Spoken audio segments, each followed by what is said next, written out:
Yo, what's up? Zerex Motovlog. Good morning, good morning, good morning mga katropa, no? So, nagpalagay tayo ng Apido version 4 mga katropa. Pang Aerox yan, no? Alam nyo kasi walang fit para sa ating model na Motorstar FI is Ride 150 FI, no? So, pinamodify ko yan, no? So, ayan, nakita nyo.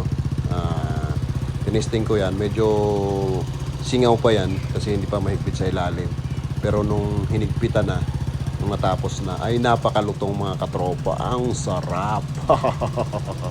So yun, pagkatapos nyan dumiretso ako sa Cosrum Laguna Garage, yan, nagpa powder coat tayo, ayan, garahe Cosrum Laguna pala.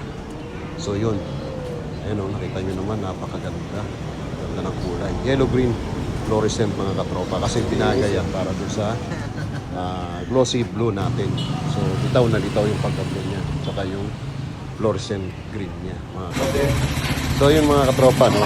Talagang ako'y tuwang-tuwa at nabigay ako sa aking kinalabasan ng aking motor, no? Napakasaya ko. So yun lang mga katropa, ingat, God bless, bye bye, brum brum.